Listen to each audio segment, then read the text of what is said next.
পাহাড়ের রানী দার্জিলিং। আর গ্যাংটক থেকে ফিরে এবার দার্জিলিংয়ে আমাদের প্রথম দিন আজকে তোমাদের সাথে শেয়ার করব। তো ট্যাক্সি স্ট্যান্ড থেকে নেমে আমরা প্রথমেই কিন্তু ম্যাল রোডের দিকেই যাচ্ছি, কারণ আমাদের হোটেল ওই দিকেই। তো যেতে যেতে দেখো এখানে ক্যাভেন টাওয়ার্স, তারপরে গ্লিনারিজ, এগুলো সবই আমরা দেখতে দেখতে যাচ্ছিলাম। আর বেশ সুন্দর লাগছিল, যেগুলো এতদিন আমরা ভিডিওতে দেখেছি সেটাই আমরা এখন নিজের চোখে দেখছি। আর আমরা দাঁড়িয়েও আছি দার্জিলিংয়ের ম্যালে। যাই হোক, এদিকে কিন্তু খিদেও পেয়ে গেছে। আমরা হোটেলে তাড়াতাড়ি করে চেক ইন করে চলে এলাম খেতে। অনেক অনেক ফেমাস মহাকাল রেস্টুরেন্টে আমরা চলে এসেছি খেতে। আমরা এখানে চিকেন থালি নিয়েছিলাম, সন্দীপ মাটন থালি নিয়েছিল। এইভাবে আমরা এখানে দুজনে মিলে খেয়ে নিয়েছি লাঞ্চটা। তো লাঞ্চে প্রচুর কিছু ছিল। খাওয়া দাওয়া করে এসে হোটেলে এসে কিন্তু দেখো আমার একটা ছোট্ট বন্ধুও হয়ে গেছে। ওই যে বলেছিলাম আমি যেখানেই যাই না কেন এরম বন্ধু কিন্তু হয়ে যায়। ছোট্ট একটা ভাত ঘুম দিয়ে উঠে গরম গরম চা দিয়ে দার্জিলিংয়ে প্রথম সন্ধে আমাদের শুরু হলো। প্রথমেই রাস্তার দুধারে যে দোকানগুলো দেখছিলাম সেখানে আমরা একটু ঘুরঘুর করছিলাম। তারপরে আমরা চলে এলাম কিন্তু ম্যাল রোডের কাছে। আমাদের হোটেলটা যেহেতু ম্যাল রোডের কাছেই ছিল, তাই জন্য আমাদের কিন্তু এই জায়গাটা ক্রস করে তবে নিচে নামতে হতো।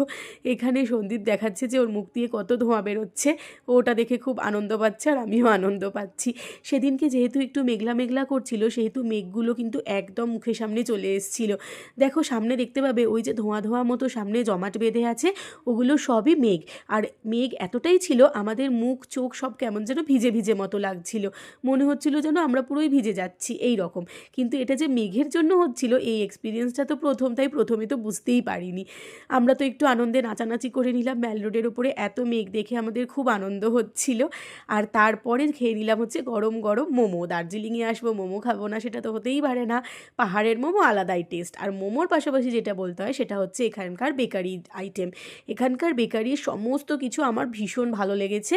তো আমি একদম 100 দিতে চাই, কারণ এগুলো ভীষণ ভীষণ টেস্টি খেতে। তো আমরা সেরকমই কিছু কিনে নিলাম। আর এরই মধ্যে হয়ে গেল হচ্ছে বৃষ্টি। আমরা বেশ কিছুক্ষণ ওয়েট করলাম আবার হোটেলে গিয়ে বৃষ্টির জন্য। মোটামুটি ওই আধ ঘন্টা মতো ওয়েট করে তারপরে আমরা আবার বেরোলাম। তো রাস্তাঘাট দেখে বুঝতেই পারছো ইতিমধ্যে দোকানগুলো অর্ধেক সব বন্ধ হয়ে গেছে বৃষ্টির জন্য, রাস্তা বেশ ফাঁকা ফাঁকা। তো দুপুরে জমিয়ে মাংস ভাত খাওয়ার পর সন্ধেবেলা টুকটাক খেয়ে আমরা ঠিক করলাম রাতে পিৎজা খেয়েই কাটিয়ে দেবো।